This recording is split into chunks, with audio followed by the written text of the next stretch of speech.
In this episode, most bodybuilders, professional bodybuilders, they just take exorbitant amounts of steroids, not just normal steroids to get you up to certain levels, 50 times the normal level. Really? Yeah, Arnold That much? Schwarzenegger was taking $30,000. At that time, that was money. You know, that was real money back there in the late 70s. He was taking $30,000 worth of steroids. So I'm in the back with other guys that are using steroids, and they're telling me a laundry list of stuff that they're taking. You know, how come they're so open about it? Well, because they're not tested. The promoter claims it's a natural bodybuilding contest. You know, you can claim anything you want, but if you're not testing, there's really nothing dissuading someone from not doing steroids that want to do them. And it's tough to beat someone on steroids. I mean, that's why they're used in athletics. That's why they're used in bodybuilding. Hello and welcome to Health in Focus with Jacobus. I am your host, Jacobus Hollewijn.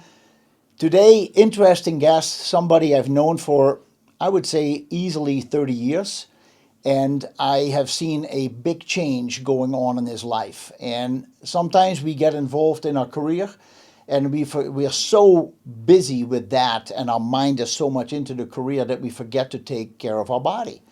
And my guest at some point said, I need to change. I need to change what I'm doing, how I'm doing it. And he started studying how he could change his body for the better, take care of his health long term. And so absolutely happy, Paul. Well, thank you. That he is here today, Paul Erickson. He has a great story to tell. And I think it may be an inspiration for many of you watching to say, I don't have to go very extreme. What can I do that is doable to me and start seeing progress? You know, the funny movie about What About Bob, where it talks about baby steps. And baby steps is for many people just the thing that they can handle. Not an extreme makeover, but baby steps to get there. Paul was a little bit more extreme, and we're going to hear about his story. So thanks for being here today. Oh, my pleasure, of course. Yeah. We can maybe go back a little bit to the beginning. Sure. I worked in a health food store, local health food store, and Paul you were with the police department. Yes. And you were a police officer you were with the force for 22 years. Yes. And how many years you were a detective? Probably a third of that anyway. Yeah. Investigations, yes. I have a tendency to talk to people in the store, and when Paul would walk in, he would walk straight up to me, to the group of people I was talking to, stand there and say, INS, can I see your papers? You remember that? Oh, I remember. So that was like, come on, what are you doing? But it was all for fun. Sure. And but that is how I really got to know you. And you were a very strong-looking, almost to me, massive police officer. Intimidating. When you were in uniform or not, you had, to me, a certain intimidating presence. So what happened after that? Well, you mean after law enforcement? Yeah, because after 22 years, was it normal retirement or early retirement, or how did it work? It was normal retirement. Okay. And then after that, I went to school for electrical engineering, and I started a company with a couple other engineers, Innovative Solutions and Technologies. What is it called? Innovative Solutions and Technologies. Okay. And then eventually I sold that company. And my function was, we made things like it was called a Sidewinder, which is really a small charger that you cranked with your hand, hooked it up to your phone, and it gave you talk time. Like, say, for example, you're out in the woods and you really had no place to hook up for electricity. You could just plug it in and then subsequently crank it for, say, 2 minutes, and it give you 10 minutes of talk time. So it was an emergency type situation. Plus, it had an LED light for a flashlight, so you could leave it in your car, in your glove box, and when you put a flashlight in there, you're kind of at the mercy of the batteries. A lot of people, by the time they use them, the batteries don't work. But this thing had a 1 farad capacitor, which when you cranked it, it would stay charged for about 10 to 15 minutes. So if you had an emergency, you could crank it and change your tire or whatever. So I did that for probably 10 years anyway, then sold my interest in the company. Yeah. But my function for that just really quickly was to go to Shenzhen and Guangzhou and talk with the engineers over there for our products that were manufactured This in is China. in Japan. In China. China. Actually. So, and then after that, kind of got into fix and flips. I put up the capital for houses being fixed in Tacoma because Seattle was just too expensive. Interesting. And the guy that did it, a friend of mine, David, he had a crew that he would go and find houses and then subsequently fix them and then resell them. And market, of course, like anything else, was saturated with people looking for homes. So the profit margin wasn't good enough for me to continue doing that. And then I got into a thing called SmartTraining 365 with a bodybuilder, Doug Brignoli. Yeah. But that is, okay, and so how old were you then when you started this? When you started the change, when you decided to do bodybuilding? Well, my diet change was just over 10 years ago. And What's the diet change? I went from a standard American diet pretty much, but I always ate a little bit better than the standard American diet. And as I said before to you earlier, that the standard American diet, the acronym is SAD, which is apropos because it just has tons of fat, sugar, and salt. And I knew that if I stayed on that direction, that I'd be in the same boat as my other friends who were on prescription drugs and they didn't want to do anything and they were lethargic, and I didn't want to do that. I was always into working out, martial arts, lifting weights, things like that. Right. You Skiing. kind of had to, right? I mean, I sometimes look at police officers and I go like, how can they run 100 yards? Yeah, some of them are in really good shape, but it looks like as they get a little older, they're letting themselves go. Well, yeah, that was a joke around the police department about the older officers that were overweight and stuff. Yeah. That if they ever got into an emergency situation, they just pull up in their car and get on the PA system and go, "Halt!" or I'll yell "halt" again, or I'll call the rookie to get you, because they weren't about to get out of the car and chase anybody. And really, that kind of line of work, whether it's paramedic or fireman or police officer, you're not always constantly working out. It's not like you're not a football player, but when you need to be able to move or you be able to fight a suspect or a perpetrator, more or less, you have to be in good shape because you can, have a heart attack, or whatever, or they could overwhelm you and take your gun away. So I knew that I always was the type of person that always pretty much stayed in shape doing something, but I wasn't in the shape I'm in now. Correct. So I've seen a huge change in you. Yeah. So once I started feeling better, it was incremental, of course. Once I started feeling better and looking better, I never wanted to go back. You just don't want to go back. And how I really got into bodybuilding was there was a gentleman by the name of Doug Brignoli. He was a friend of another friend of mine, Monty Butler. Monty contacted me and said, Doug is this bodybuilder. He's been a bodybuilder for over 40 years. He wants to capitalize on his knowledge. And he wrote a book, actually this book here, The Physics of Resistance Training, and he knew I had a science background, so he asked me if I would read the book, and it's pretty in-depth. It's about 667 pages, but it's based on physics and the best way for lifting to mitigate injury, to lower your injury, and to maximize muscle growth. So I said to Monty, I don't know, I don't really want to get into business again, but I'll meet with him. So he was doing the 2019 AAU Mr. Universe. AAU is what? AAU is the American Amateur Athletic Union. Okay. And so they have another Mr. Universe, but this one is tested. You're WADA tested, the World Anti-Doping Association. Correct. And he wasn't doing roids. He may have done them earlier in his career, but he didn't want to do steroids anymore. And as you get older, they can really wreak havoc on your body. Yeah, absolutely. And they take, most bodybuilders, professional bodybuilders, they just take exorbitant amounts of steroids, not just normal steroids to get you up to certain levels.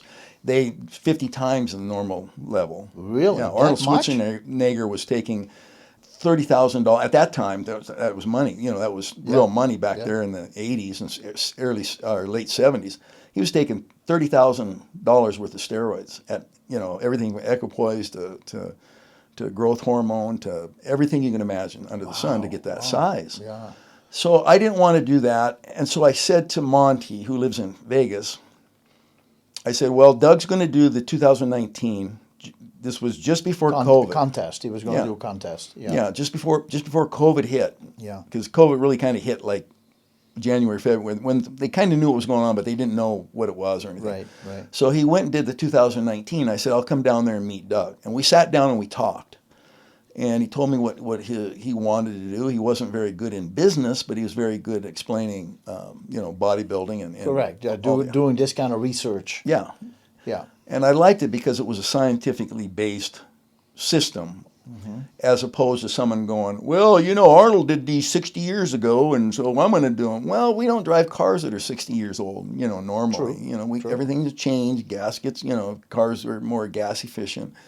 So after I talked to him, I decided two things. I was going to go into business with him and start this company. And I also told him, after the contest, I said, I'm going to enter your light heavyweight division, and I'm going to win it someday. Really? Well, of course, he thought I was full of crap, because guys are always saying, yeah, I'm going to do that, and they don't do half of what they say they're going to do. So I told him I was going to do it. So I went home, built a gym in my house, and subsequently started training and following his principles, and then pushing SmartTraining 365 with another gentleman by the name of Mo that I didn't know, but Doug knew him and was wondering if we could put him in the company somewhere. Okay. But be that as it may, I started training, and I loved it, absolutely loved it. My weight started to come down, my body fat, of course, especially. You bet. My lean muscle mass came up. Yeah.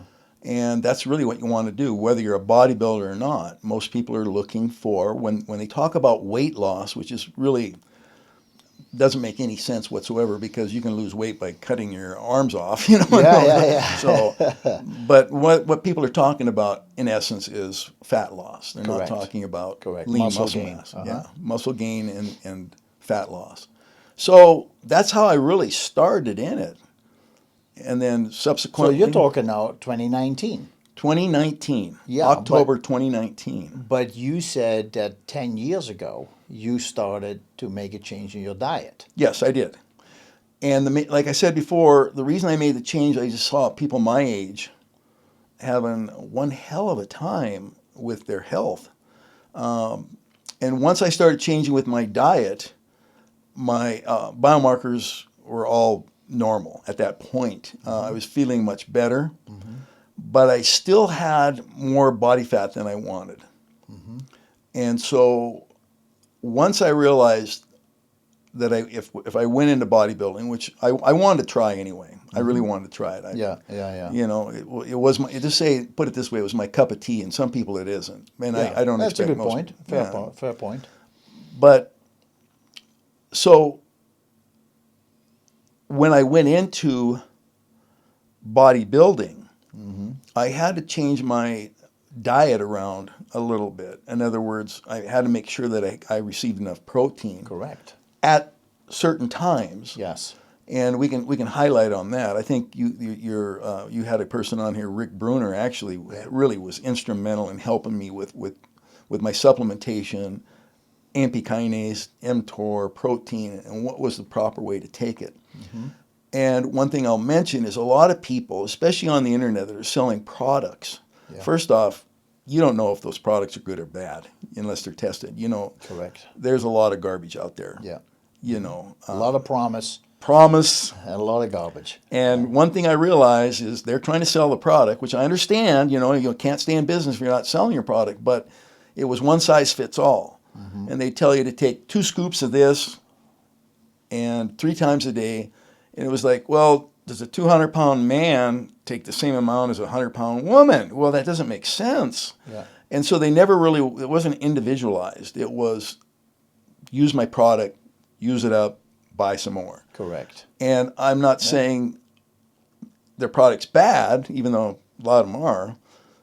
It's not the way to do it, because everybody's size-wise and stuff like that, and training-wise, a little bit different. So you have to individualize, especially as you get into More competitive Yes. work. You know, it's one thing that you work on fitness, which we'll get into, but on the other hand, you decided because you made that comment to Doug that you were going to beat him at some point. You became very focused on how to do this correctly.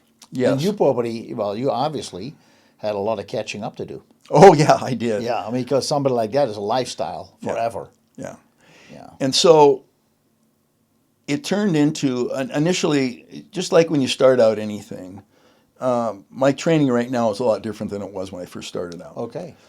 And the first thing I want to say to people that are listening, this isn't an endorsement to try to make you become a bodybuilder. What I really want to say, it's lifestyle, your quality of life. I am so much more, my athletic prowess is so much better now. You know, I play baseball, and most of the guys are in their 20s and 30s. Correct. Who are on your team? Yeah, and I'm almost 70, and I'm still playing in that league. Yeah. I ski really intensely. As a matter of fact, last August, I skied Patagonia Mountains in Bariloche, Argentina. And most of my friends have a hard time just rafting down the river, and that's like sitting in a big lazy boy, more or less, and watching the water go by, doing this. Yeah, but the thing is I would never go back because I feel so fantastic. I don't take any prescription drugs. I don't take any steroids. I've gone against guys on steroids, you know, and it's really difficult. I cannot beat someone who's a heavy steroid user. I cannot beat them. But on toe-to-toe I can if they're natural. So I realized the more I got into it and the more competitions I did, I realized not only did I like it, because if you like something, you're more likely to stick with it. You bet. If you don't like something, you see success. You see success. You know, or results, whatever you want to call it. Yeah. And don't get me wrong, I've had failures, and people, you know, they downplay it, and they'll say things like, well, you got great genetics, and I tell them, I don't have great genetics. You ought to see my two brothers. I have good genetics, but I don't have the Arnold Schwarzenegger, Jay Cutler, Ronnie Coleman genetics, where they look at 50 pounds and they gain, 20 pounds of lean muscle mass. You bet. But I do work it very scientifically, very specifically, and right now what I do to bump it up to where I am now is I usually compete I compete in the light heavyweight division. Yeah, it said light heavyweight. Yeah. And what is that? What is light? Where does it start? Where does it end? It starts at 179 to 198. Then after that, it's heavyweight. Okay. And then at 220, it's super heavyweight. Okay. So I was always in about 220 area, right around there. Yeah. But when once you were an officer, not a bodybuilder or whatever, Right, and then right, when I right. became vegan, plant-based, I actually was hover around about 210. Okay, but not optimum for me. Then you were 210, and how long had you been vegan then? probably 5 years. Already. So because usually I see people who become vegan, they lose weight rapidly. Right. And that is why many people become vegan, because they want to lose weight. Right.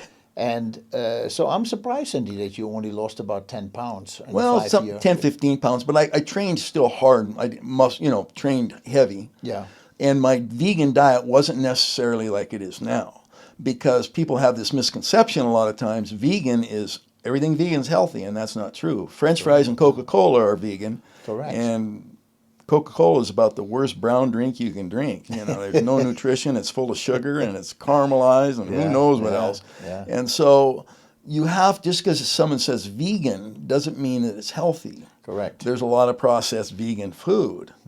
And I get in trouble with other vegans when I say this, but I try to be honest with it, saying, no, just because something is vegan doesn't make it, absolutely healthy for you. So I really fine-tuned my diet, and that's what really helped me to get lean, more muscle mass, less body fat. Yeah. And so it was just one of those things that, like you say, baby steps. You have to go through it. And I had to be really focused in order to win the competitions I won, because there was times I was going again, like I said, going against steroid users. And so, How was that allowed? well, I mean, are there indeed so-called mixed or open competitions? Is that what it is? Is Well, that what it is? Yeah. here's how they get around it. Okay, they'll tell you at the AAU, and they have another entity that's Mr. Universe entity that don't test. So if you're not testing, you can say whatever you want. Sure. This is a natural contest, but we're not testing. Well, if you're not testing, it's almost like having a law, but no one's enforcing it, you know. Correct. Yeah. So, you know, you might say 25 miles an hour, but if you don't have a cop with radar, they're probably going about 35 miles an hour. So I knew that the Mr. America was tested, and I knew I had nothing to worry about. Mm-hmm. Then I went to another very good bodybuilding. There's various bodybuilding entities that was called the American Natural Bodybuilding Federation. Ah, okay. So this one was tested, and they only tested you maybe once a year, but they also gave you like, Some random guidelines or something? Oh, random testing. random Okay. random lie detector tests. You know, Yeah. have you taken them? And if you flunked the lie detector test, then they test you to make sure that it wasn't a false positive. Mm-hmm. But unfortunately, the one that I won in September 4th, 2023, the Muscle Beach Championship in Venice Beach, and that's the mecca of bodybuilding. That's where you see all the bodybuilders outside on the beach training, you know. Correct. Franco Columbu and Arnold Schwarzenegger and all those guys. I took first place in the light heavyweight division, but that wasn't tested. Wow. So that was a real tough one for me. Yeah. And then this other one that I just entered was in 2025, April, in Missoula. It's the Big Sky Championship. Okay. And that isn't tested either. So I'm in the back with other guys that are using steroids, and they're telling me a laundry list of stuff that they're taking. You know, How come they're so Winstrol, open about it? Well, because they're not tested. The promoter claims it's a natural bodybuilding contest. Mm-hmm. And so, you can claim anything you want, but if you're not testing, or there isn't some kind of, what would you say, a threat of a test. Like, say, for example, they may not test every time, but they're going to randomly test a handful of people. Mm-hmm. There's really nothing dissuading someone from not doing steroids that want to do them. Mm-hmm. And honestly, it's tough to beat someone on steroids. I mean, that's why they're used in athletics. That's why they're used in bodybuilding, in everything imaginable, especially power sports or, those types of sports. Yeah. And it's very similar to people right now so hooked on Botox. Yeah. You know, you look so young, you got no wrinkle in your face, right? And for primarily women do it because they have to have this certain image when they're on TV. Right. But if you look at women who don't, and you go like, when they get older, I mean, obviously everything changes, everything ages. Yes. And blood vessel supply is not, the capillaries are not working perfectly to bring the nutrients to the surface. And all of a sudden there is an aging process happening. And it is not just because you get older, but it is because what life has brought you. Yeah, there could be indeed genetics, but there can also be, stressors, divorce, death in the family, sadness, grief, moving from one climate to the other. Whatever it is, it's life. And the Botox gives people a chance to say, forget about all that. I'm just have somebody just make me look just as young as always. Botox or facelifts or anything like that. It's an instant and it's hard to gratification. compete with that. How do you compete with it? Yeah. Mm-hmm. So I never really wanted to, let me expound a little bit on So you on never had butt implants or anything? Well, I should. I'm a white guy. Pretty flat back there, buddy. Buns of steel. Anyway, the thing about steroids, and I'll expound on that a little bit. I'm not criticizing or endorsing them. I think. Let me just put it this way, and this is completely my own opinion. Yeah. I don't need them. I don't use them because I don't see that I'd ever, be at least in the category of like Arnold Schwarzenegger, where his life was all based on his muscles pretty much. That's what got him into the movies. That's what got him noticed. You bet. It's tough, and people will judge these other athletes that are taking steroids. They'll judge them and say, oh my God, how could he do it?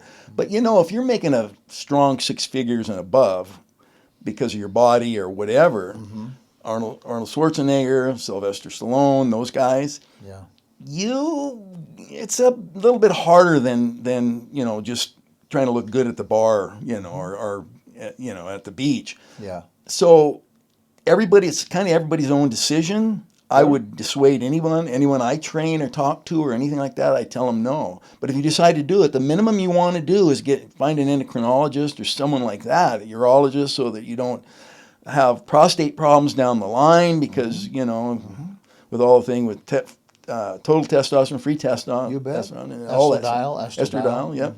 So you're just, it's a crapshoot if you're doing it yourself. You have no idea what's happening. Yeah. So that would be the minimum. That's something you have to decide for yourself. I don't see a purpose for them. But then again, I'm probably never going to be making a big 6 figures as a bodybuilder. Well, you're still an amateur. Yeah, I'm still an amateur. So this comes all out of your own pocket. Yeah. So that means that there is a very different motivation for you. Yes. To do what you do. Yes. And I think it is just being as fit as you can be and being able to do the things that you enjoy doing. Like you say, you still play baseball. Yeah. And you're almost 70, and so you play with younger guys. And I remember, and we're gonna talk about that too. Some of the technology that you have started to work with. You were almost not able to run from to first base. Yes. It was just unbelievably painful for you. Yes, it was. So losing the weight, strengthening the muscles, understanding how joints work. And now being able to do things at your age that you enjoy doing. And that is the thing. I go to the gym and you see people, they need to stretch, and they're all different shapes, right? People at the gym are all different ages and all different shapes and all different motivations to be there. And people are rehabilitating from certain injuries or surgeries.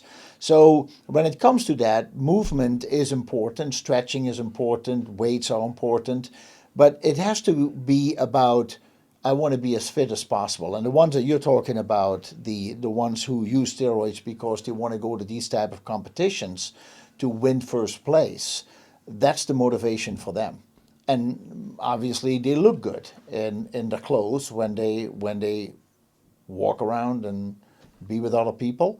It's impressive. But in your case, I have just seen a huge change. I just have to say, you look so fit and you look so strong, and that's amazing. I mean, I see that part. You see the part where you say, man, I can flex, I can do things, I have energy, I wake up happy, I go to bed happy, my day is good. And that is indeed what you say. Why would I ever go back to what I was doing before? So it is much more than just bodybuilding. Bodybuilding is kind of the fun part for you to just see, let me see where I can take this. Exactly. And the thing is I don't get me wrong, I don't play baseball at 68 like I did when I was 28. Sure. I mean, I think the coach is trying to get rid of me because he's making me wear a life alert button every time I slide in a second. And then if I can't get up, he just leaves me out there. But anyway, we won't get into that. But no, it's all about quality of life. And when I talk to people, two things. Humans are really good at BSing themselves. I mean, just say something. Think, well, if they think it, then it happens.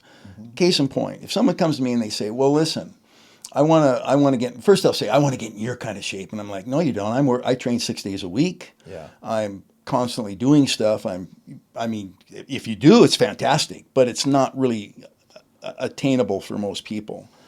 But I ask them, the first thing I ask them is, first off, what's your motivation? What do you want to do? What do you want to do? Well, some of them are so in such rough shape, they can't even go out and get their mail, walk out to get the mail. They're pretty much. You're absolutely true. It's absolutely right. They're in horrible shape. They're and those people even talk to you and say, "Hey, What can we do? Yep. How can I do Absolutely, they do. And they say, and I tell them, well, first off, we got to take a look at your diet and what are you doing that's causing this detrimental effect to your that? well-being. Your whole system. Yeah, your system, your well-being. What's keeping you from doing the things you love. So I tell them, okay, and I'm honest with them. You got to quit doing this and you got to quit doing that. And so then subsequently, the other thing is I ask them, be honest with me. How often can you train a week? How often can you work out? And they'll always over exaggerate. They'll say things like, oh, as much as you want me to. It's like, well, it's not what I want you to do. It's what you will do. The best diet in the world is not the best diet in the world if you're not following it.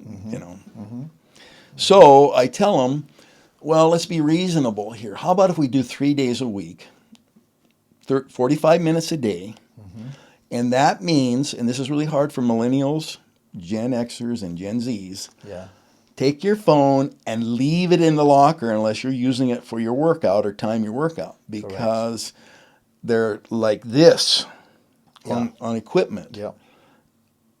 Spend that 45 minutes focused on what you're doing. Get it done, and then you can look at your phone the rest of the day. That's really hard for younger people. But be that as it may, so I'll tell them, let's not climb Mount Everest. Let's see if we can just get you to maybe Beach Hill. play with your Beach Hill. I mean, play with your grandkids. That's very fair. Whatever. Just be able to play with your grandkids for a while.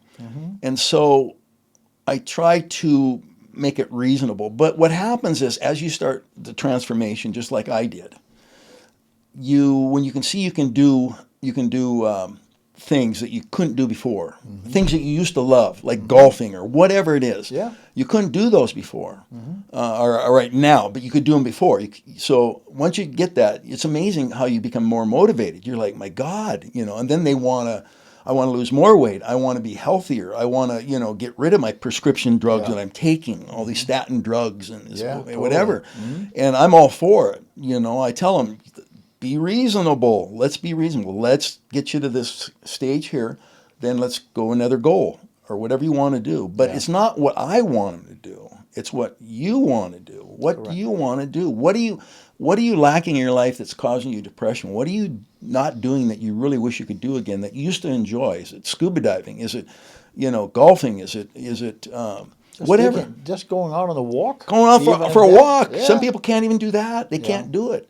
And so once you get over that hump, then let's go to the next, we can build on it. But and once you start, like I did, once you start feeling, I feel great. I don't have any ailments. No, I do have some inflammation, but that's only after working out. And Rick really expounded on that, I believe. And you want that, you want that inflammation to cause muscle growth because it does a lot of things. It stimulates muscle. It's not just going through the routine, but it is also pushing yourself a little bit more. Without injuring yourself. And I'll state by that is, in other words, after you work out, what you want to do is you want inflammation for about an hour and a half. Because it does everything, it helps the growth of tearing the muscles to get you strong. Because inflammation sends signals to the brain to send things to repair it. Correct. But after, say, 2 hours, you don't want to be in chronic inflammation like a lot of people are. You want to make that subside. So, of course, I take a couple supplements that Rick says I need to take afterwards to drop that inflammation. Because chronic or constant inflammation causes a whole host of problems for the body. And there's some people that are in so much pain. So inflammation, you mean just soreness? Soreness. You feel like your muscles, you've used your muscles. Yes. And you don't want to take anything to squelch that or diminish it for the first hour and a half to 2 hours. But you don't want to be at 9 o'clock at night going, oh my God, I can't sleep. I'm so sore. That's the problem. So it's not the inflammation in itself. It's, are you constantly in inflammation even when you're not doing anything? So we have to address that. You have to address before someone's able to really train well. You got to be able. Anybody in pain is just not going to really train very well or hard because they're in pain. So what do we do to mitigate that pain so that you can focus maximally on what your goal is? And there's a lot of people in inflammation, just constantly sore, back sore, arm sore, shoulders, joints. Yeah. So that's what I try to explain to them, and it's, I believe, in my opinion, I believe there's a place for pharmaceuticals, but I don't believe they should be like they are now, where it's pretty much the only tool in the toolbox. Correct. Oh, I've got high blood pressure. Well, you're 50 to 100 pounds too heavy.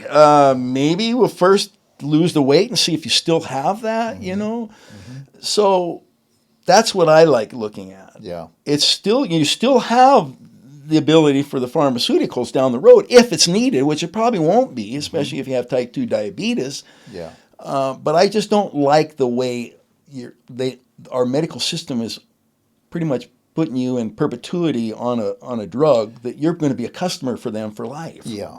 I don't agree with that. I agree with you. I don't think that the medical system was set up to work long term. Even though doctors may say you're going to be on this for the rest of your life, But then I go like, who are they to make that kind of assumption? But they probably look at you, talk to you, or get information through their PAs and their nurses, and then they look at those facts that this is how I want to live my life, and I'm not going to change anything. They'll say, well, if you don't want those symptoms to happen, then you probably will be on these medications for the rest of your life. And I've said before, Absolutely. the average American over 65, average American is taking 8 medications a day. And that is a scary thought, because you and I both do not take 8 medications a day. So somebody is taking our average. Right? And it is sad. And I talked to somebody the other day, and they're on 20 medications. 20 medications, and they still feel like crap. And I think it is a switch. For you, there was a switch that said, wait a second, where I'm at in my life, after 22 years of working hard for the police force and doing what I had to do, there is a new stage in my life that starts. And why would I just follow the path that I've been on if I already quit my job? I mean, I'm retired from my work. So if that is a big change in my life, what else can I change in my life? Absolutely. And Absolutely. For some people, I realize that they're stuck in a rut, in a work situation, to put food on the table, and they have to work from early morning to late afternoon. They have to take care of the family. They maybe have to take care of somebody in the family who has a handicap or something. For these people to be motivated to say, well, I don't have time to go to a gym, or I don't make enough money to go to a gym, I do believe there are still ways to do something. Yes. Now popular on the internet, you see people do chair yoga or chair exercises. I still think no matter what you do with a chair, there is still something in it. And if that motivates you, and if you do something, even when you're watching a little TV, it's almost comparable to what you say, put the phone away when you work out. But even if you do anything, movement, just get the blood flow going and start seeing where that happens. That is step one maybe for some people. That's all they can do. But you're talking more maybe about you can make a drastic change, and you can go from where you were at. And obviously you were younger when you were a police officer, but at the same time, I sometimes wondered if you really were in the shape you were in. And I remember you and I went to lunch a long time ago, and we went to a restaurant downtown, and we both ordered a burger, and I was on my 3rd bite, and you were done. Yeah. Your plate was empty. And I said, where did you put that? And you said, Jacobus, this is my work. I need to eat fast because in case I get called out. You get a call and I haven't eaten. And that's it. And so for you, it is a complete change, because I don't think that you eat that fast anymore. No, I don't. You focus more on chewing and making sure that you have a good combination of food. Let's talk a little bit about where veganism started for you 10 years ago, and where are you at today? What you said, there has been a difference. What's some of the different points that you're dealing with at this point? Well, some of the different points were I don't eat ultra processed foods. I don't eat them. I get at least 5 servings of vegetables and fruits every day, which is what you're supposed to get, regardless if you're vegan or not. I mean, some of these principles aren't vegan; they're just health-wise. I get twice the daily fiber that's required. Usually, that 25 grams or whatever it is for fiber a day is minimum. And You do it with supplementation, or you no, do no, it with I do it with my food, vegetables and fruits? my foods and grains like sorghum and things like that. So I make sure I get twice, not the minimum. Unfortunately, a lot of people go, well, I get the minimum of vitamin D. It's like, oh, so you're not getting rickets or something? Or what, you know, Yeah. I mean, there's certain supplementation you got to take a lot of, and certain supplementation you don't have to overdose on. But it's what's the minimum. So I was still eating a lot of processed vegan food because it tastes good. Give me an example. Well, ice Like cream, okay, vegan ice cream, non-dairy ice cream. okay. What about nutrition bars, for example? Those are horrible, most of Yeah. them. There's some that are very good, but they're horrible. They got a lot of sugar. You know, they add a lot of fat. They add a lot of sugar, and But you're talking about, I mean, is fat bad, or are you worried about plant fats? Well, plant fats are canolas and all okay. that. I mean, olive oil is great. yeah, I would yeah. say. No, plants. There's certain oils that are really good for you, but there's some oils that are horrible for you. Let's talk about that. Okay. So, what do you feel is a good fat, and what is not a good fat? Well, they put a lot of palm oil in things. Okay. A lot. More than necessary. But that's what helps, you know, whatever. Bad sugars, such as high fructose corn syrup, which can cause way too much of it, and we eat way too much because they put it in everything, Yeah. can cause fatty liver very rapidly. And the liver can't even really discern between, at least with sugar, table sugar, which isn't a good alternative, really, but it's better than the high fructose corn syrup. You bet. And they do that because the government subsidizes corn growers. Yeah. So it's cheap. A fair point. You bet. And humans, being mammals, they love sugar, fat, and salt. And because in lean times, that's what got them through the hard times. You know, you didn't have all this sugar and all this fat and all this Yeah. salt in foods. Not in the form that it is in right now. No, not in this Yeah. you know, Processed form. yeah, it's You know. adulterated, horrible form that it's in now. Yeah.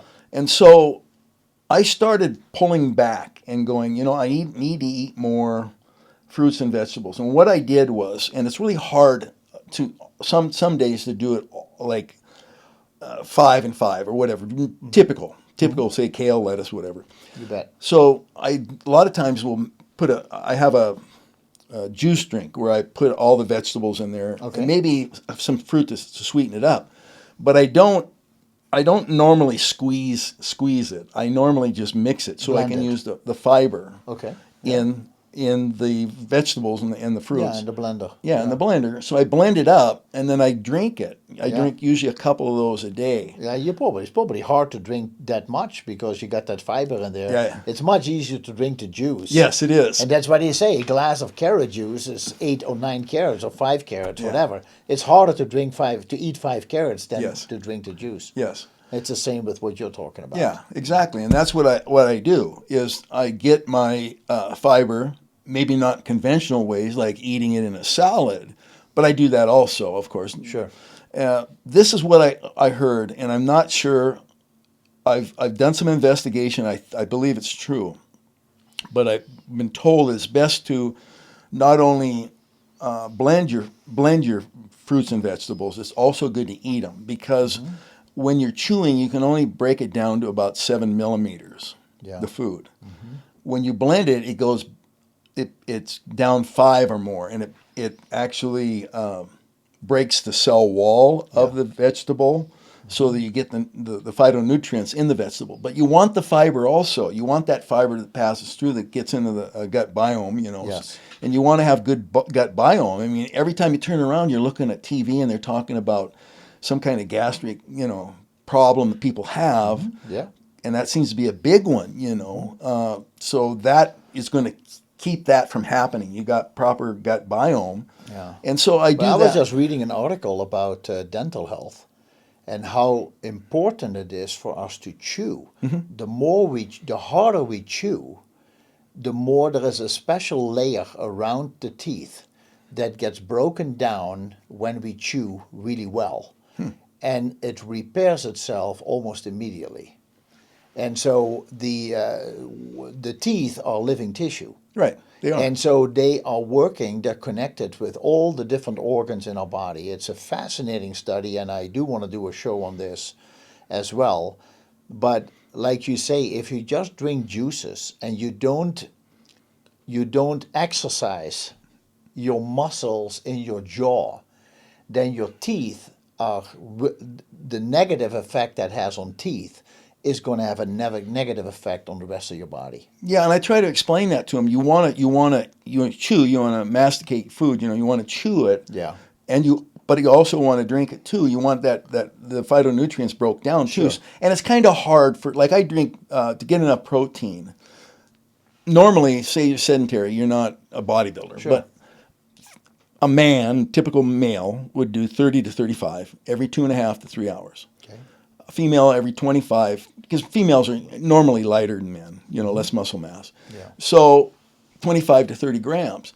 I take about 40 grams. I err a little bit on the side of too much than too little. I'd rather do that. But I don't take 50 grams of protein. Right. So every 2.5 to 3 hours, I get my 20, we'll say 40 grams of protein, 35 to 40 grams of protein, either through food, through a meal, or through a Protein, drink. And it's hard. A protein shake or Yeah, something like that. yeah, because it's easy for me to keep a protein shake in a thermos and then drink it while I'm, like I get done working out. Right. I can keep it in the car. You really can't keep food in the car as hot as it is now. You can, but I mean, I try to make it simple too. You don't want it too complicated. So I'll leave a thermos in my car, and then when I get done working out, and that's another subject. I give myself a half hour after I train. I mean, I could talk for hours on this stuff. After I train, you want to give yourself a little bit of time, because when you train, the blood goes into the muscles. That's why you feel a pump. Correct. You have lactic acid. It's trying to get rid of lactic acid, and anything else, it's trying to get rid of that inflammation. But when you fill your stomach up, then blood rushes to the stomach to digest the food. Of course. You don't want it in the stomach. So Right. for about 30 minutes to an hour after you work out, you don't want to have like a big meal, like right after workout. Yeah. You want that blood in the muscle. You want it to do the, what it's supposed to do. Then you have that, because then the muscle starts starving. That's when like GLUT4 kicks in and it says, man, I'm hungry. Your mitochondria goes, I need some energy, I need whatever. And then about 30 minutes, 45 minutes after your workout, take a protein drink with some carbs, but I would not take something real greasy, real fatty or whatever. And I just don't. But what kind of fats do you use in your diet? I use a lot of avocado. When I cook, I use olive oil. I do not use anything like canola oil, because those oils, to my understanding from my studies, they're squeezed, but they're usually the seeds are baked first or toasted. They squeeze them out, and they're so rancid, they have to not only deodorize that oil, they have to filter it so it's clear again. And I don't know about you, but I don't want to eat any rancid oil. I mean, it's just so. Of course not. It's those kind of seed oils are terrible. The ones that are like the olive oils and avocado oils and things like that are natural. They don't heat them up to 400 degrees and then squeeze the liquid out of them. Correct. So yeah, most olive oil is cold pressed. Yeah. That's what you want. Yeah, So extra when virgin. you do oils, you do cold pressed oils. Of course. Do you do more? Because I read too many negative things about anything that is a seed oil, like sesame or safflower or sunflower oil, soy oil, or peanut oil. Too many issues are going on with that. But you say, no, I use those. Or do you say, I use them only if I can find them cold pressed? Yes, that's it. If I can find them cold pressed and they're not heated up to a ridiculous temperature and then squeezed and then deodorized and filtered and everything else. I mean, if you're deodorizing your food and filtering your food because it stinks, you probably don't want to be, Yeah. you probably don't want to eat it. Yeah. So, I mean, those are issues that you got to be, it's not just one thing. It's not just the bodybuilding. It's not just the diet. You have to have your mindset. And I don't want to get to the point, and something I really want to expound on also is it's not perfection. Saying that, like, say, for example, I go to some place, like for Christmas, and someone goes, "Oh, these cookies are vegan," and I find out I had a cookie. I don't usually eat cookies or cakes or nothing. I just don't because of my competitions. But if I find out it wasn't completely vegan, that it has 1/100th of an egg in it or something, I don't just go, "Oh my God, my world's the end" or something like that. It isn't. Your training and your diet and your life isn't perfection. It's try to be a little bit better the next day than you were this day. Try to, like you said, baby steps. Yeah. Let's not try to just all of a sudden a drastic change. Let's, instead of French fries with your burger, how about a salad? Yeah. Things like that make a big difference. Maybe don't do the bun. Yeah. Just do a salad wrap or lettuce wrap Yeah. with it. Yeah. So you don't have these it really makes sense. crazy. But we are sadly enough in a society where we want instant gratification. And that has been going on for quite a while. Yes, it has. But it is even worse now with the whole social media thing, where you post something, you want to get a thumbs up, you want to get if you don't get it, it's like, whoa, nobody likes my post. You got to do something because you want to do it, and that is you have to find that motivation. You either do it together with somebody who has similar ideas, similar motivations, but it has to come from within. Yeah. There is something in you that said, wait a second, I need to change. And like you said, if I looked around at the people my age, some of them who were your police colleagues, you go like, man, they went downhill so fast after they retired. Or as I see them, every decade it becomes harder to stay fit, to stay healthy. Yes. And so when you then start seeing people deteriorating, you go to yourself like, when's my turn? Maybe I'll follow the wagon too. And for you indeed to find that motivation is really impressive. And I know there are people listening who say, holy cow, if I do it with that mindset, what can I do? I tell people often, it's not where you are today. Today, hopefully you're motivated. But let's see where you are in a year from now. Right. Where are you in 12 months from now? And are you happy with the results? And if you say, wow, I feel so much better, then you can either maintain that level or you can say, what's the next step I can do? It is all about longevity. We're all going to die. So that's not a discussion. Bummer. Here. Yeah, I know it. But it's all about the quality of life. It is. I've said before, too many Americans, let's talk about America in this case, live a short quality of life and die a long death. Yes.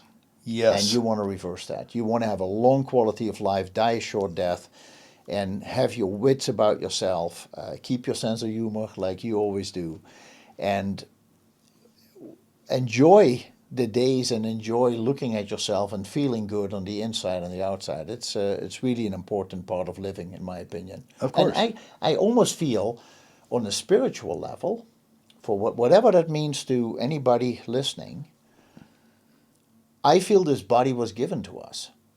And what I think we have a responsibility to appreciate that and take care of it. At least partially, Yeah, I mean, just And like you say, fanaticism doesn't get you anywhere. No. Because it screws with your brain. And I think that it is good to be motivated, it is good to be disciplined, but at the same time, I personally feel there is a responsibility that I have in my gratitude that I'm alive today. So many people in my family have died at a pretty young age.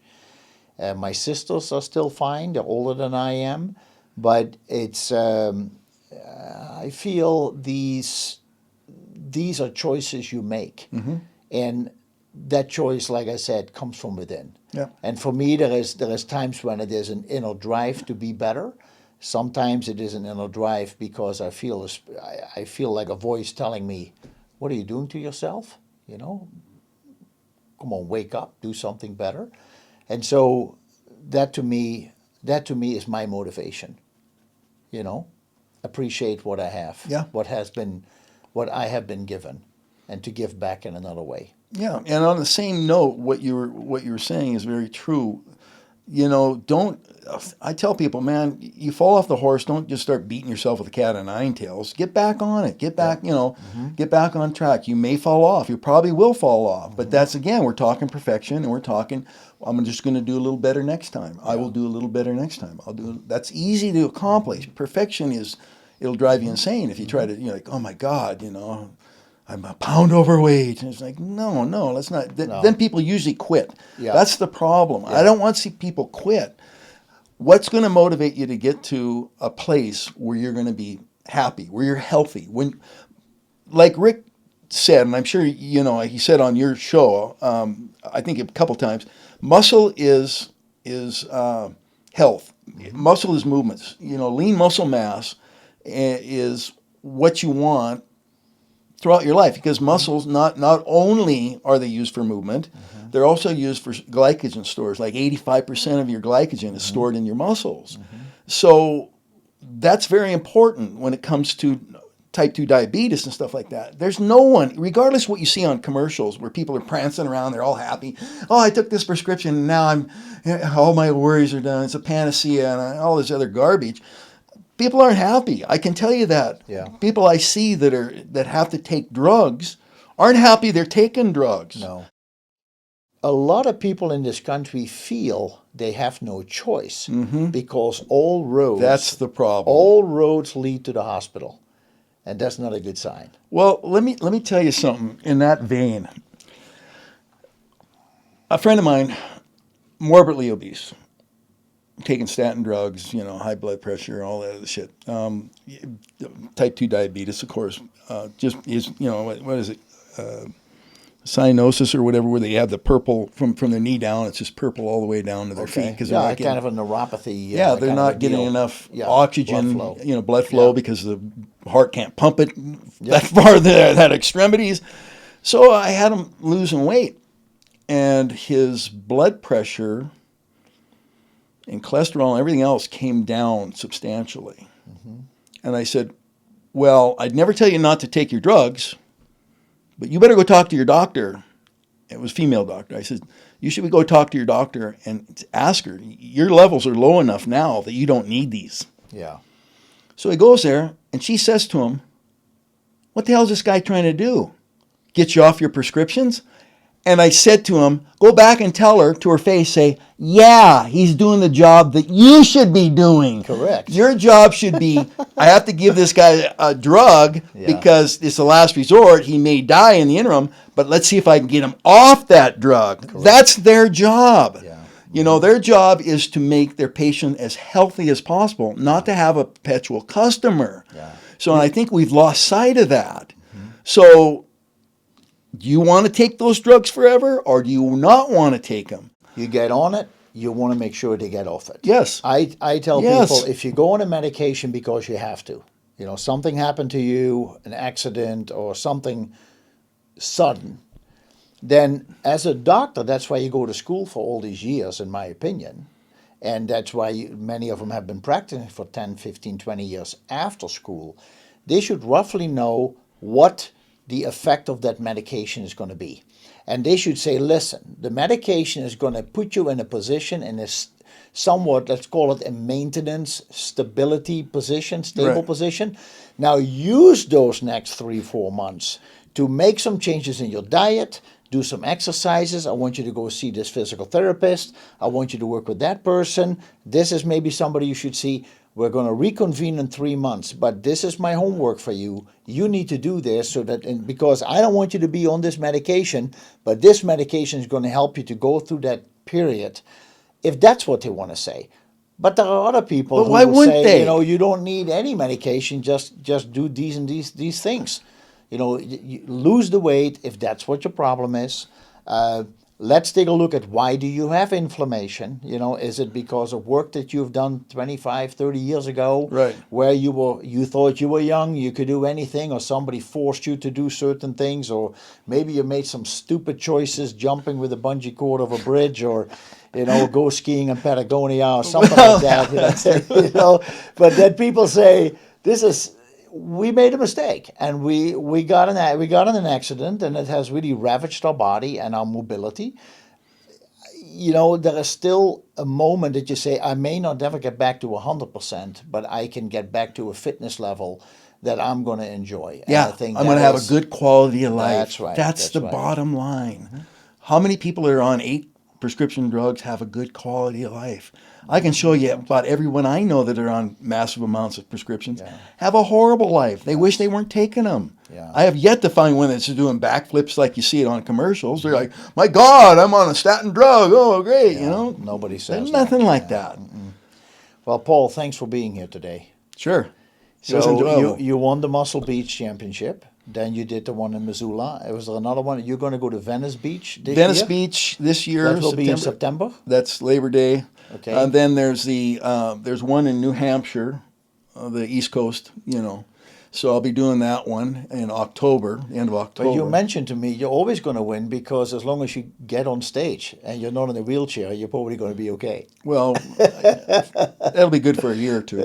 But no, it's not just, again, I want to leave It's not this about the with you. competition. It's You really just not. enjoy this and say, I hey. enjoy it. It's fun. But I mean, it is quite a bit that you need to do in order to get ready. I mean, there is definitely a certain dietary change that you really have to lose any extra weight on your body while maintaining it, and then right before the competition you eat more carbohydrates or something to put the volume to back volumize your muscle. Like, well, for example, now I'm like 32-inch waist, and my belt is, my pants are falling off like Harvey Weinstein's, but not intentional. Not intentional. But you know, I'm going to drop another 10 pounds for the competition, so I'm really ripped. Yeah. But that's kind of hard to sustain, you know, anything from 7% down, especially for women. You know, they wind up losing their period. They wind up, you know, it's very hard to sustain that. The body doesn't like you to be down, you know, to like, that lower body fat. Yeah, low of like 5 to 2%. It just it doesn't like it. It can shut down your kidneys. But I usually try to get 7% or lower for the competition. So it takes a lot of discipline. And is it simply not eating certain things, or all your portions become smaller? Mainly smaller. I'll do probably like, you know, as the week, say 6 weeks out, I'll start cutting my caloric intake down. You know, so subsequently toward the very end, I start at 2,000. It'll be down by the time the last couple of weeks. I'll be like 500 to 700 calories intake. You know, and at that point, I'm about ready to beat up a junior high kid for a sack lunch. I'd beat up a high school kid, but I'm too weak at that point. So I'm looking to eat, you know, but it's just for a short period of time. And that's what you say to yourself is, well, you know, I can do this for a short period of time. It's not sustainable. Yeah. But, you know, most people, they're not going to get to that point, and nor would I tell them to do that because they're not in a competition. What I'm trying to tell people and get across to them is, how do we make your quality of life much better? How do you, so you're happy with where you're at, you know? So. Well, I wish you well. Thank you. On the next competition. Thanks. Hope to hear from you. We got to do this again. Sure. And I want to thank you all for tuning in today, listening and watching. And hopefully you learned something. Hopefully you feel motivated to make some changes in your life if you need be, either through diet or through exercises, and maybe even become a little bit more competitive. So thank you very much for listening. Hope to see you on the next episode of Health in Focus with Jacobus. All the best to you. Thank you, Jacobus. Visit healthinfocusnow.com.